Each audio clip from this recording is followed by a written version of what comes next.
So this is going to be a reading for my Geminis. Thank you so much for joining me. Today we're going to be looking at the next 48 hours. So April 1st through the 3rd is the time frame we're looking at. And we're going to see what's popping. So if you're new, welcome. If you'd like to see more of my readings, make sure you're subscribed or that you're subscribing. Also, if you're into daily horoscopes, follow me on my Instagram and Twitter to see my daily posts. You can follow me at Mystical Crystal Tarot on Instagram and Mystical Crystal on Twitter. Just like how it's spelled here. Yeah, let's see what's going on. Geminis for April 1st through the 3rd.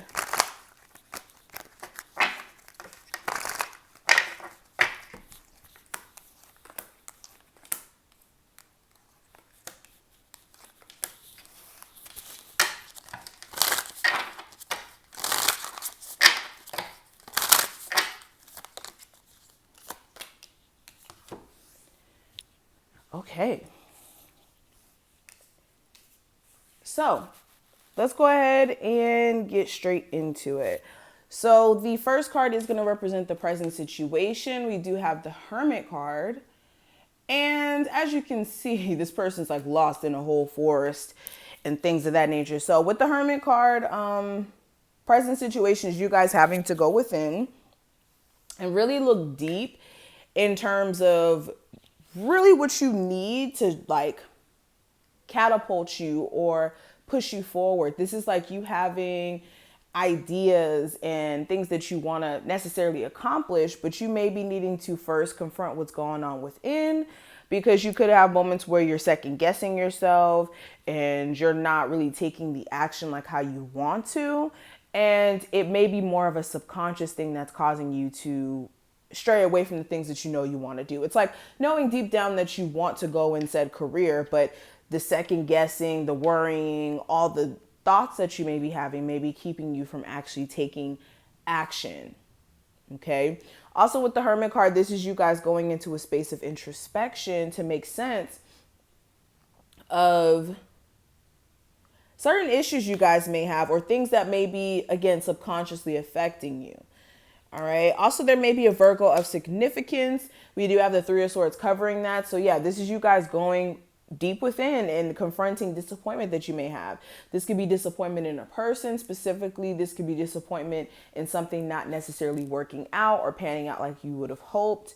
And yeah. Now, when it comes to the influences, we do have the Seven of Wands. So what may be influencing you during this time frame? This could be a difficult fire sign. This could be an Aries, Sagittarius, or Leo. This could be somebody you're dating or a coworker, family member, really anyone. Also, with the Seven of Wands, this could be you guys just constantly feeling as if there's like obstacles or issues you're having to fight against. And that could be influencing you having like this warrior-like energy, or even sometimes coming off a little defensive.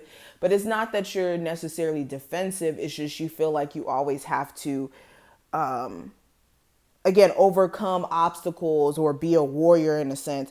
And yeah, this could be causing you to act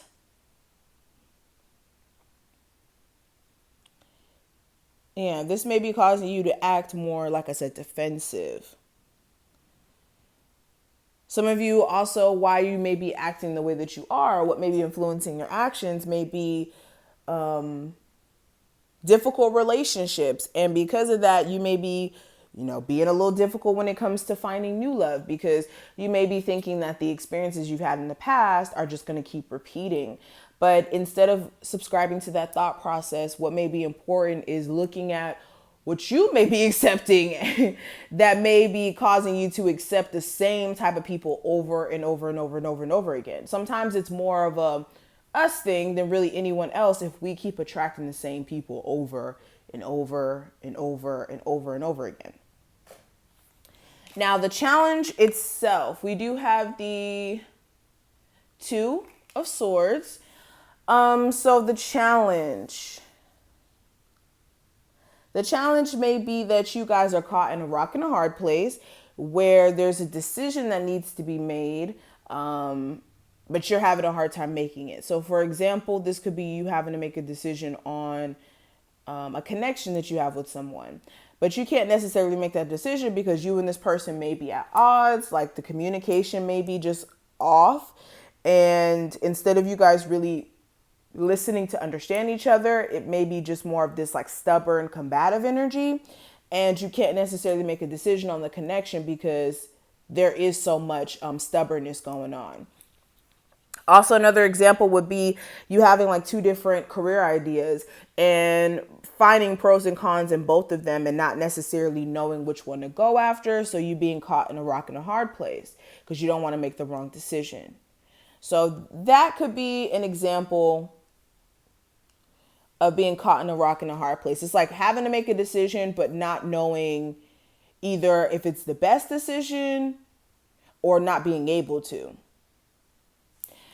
Now, when it comes to the final outcome for this time frame, I do have the King of Cups. So there may be a water sign of significance, a Cancer, Pisces, or Scorpio, or you guys may just find yourself emotionally triggered by certain things, but really trying to bury your feelings internally. Like whenever the King of Cups comes up, this is somebody who knows how to handle their emotions in a way where they're not overly emotional, but the way that they're handling it is like through suppressing their emotions. So some of you may go into the space of like wanting to suppress your feelings because you feel like they're not being valued by someone, or you guys feeling some sort of way and like, again, having to suppress it in some sort of way. Or you guys may even realize that somebody around you is acting this way. Now, when it comes to the theme itself, we do have the Death card. And the theme of this time frame is to make some sort of transformation here. This is you guys going through some deep stuff to, again, deal with what's under the surface so that you guys can be in a more empowered space after confronting what's, again, stopping you subconsciously. So with the Death card, this is a time frame in which transformation is taking place. And this is not just transformation in terms of I stop living here and I move somewhere else. This is transformation in terms of dealing with what's subconsciously going on with you, below the surface, what's going on with you, and making corrections there. And then outwardly, your energy is expressed different, or what you experience is different. Okay? Now, let's go ahead and look at the rest of these cards here. So we have my energy flows abundantly. And it says an endless amount of energy is always available to you and is ready to be transformed in positive action. Prioritize rest and rejuvenation to function at your highest capacity. Draw upon your reserves as required and revitalize those around you. So with this is you needing to understand that, yes, our energy does flow abundantly, but know where you're letting your energy flow to and if it's conducive for you. And also, just because your energy can flow abundantly doesn't mean overexert yourself energy wise to where you feel depleted. So this is taking the time to, turn the sink off and replenish your energy. We also have I am focused on success. And this card says when success is the focal point, you can accomplish anything with consistency and hard work. Every day you discover new ways to enhance your ability to create abundance in your life. Be committed to your goals and naturally achievement will follow. So yes, this is you needing to have tunnel vision. If you say you want to do certain things, tunnel vision is going to be key.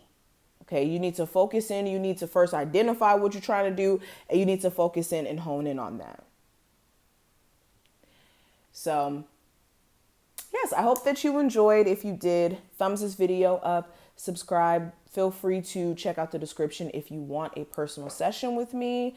And feel free to follow me on Instagram or Twitter if you want to see daily horoscopes. My Instagram is Mystical Crystal Tarot and my Twitter is Mystical Crystal, just like how it's spelled here on YouTube. Okay? Thank you, and I'll see you in the next one.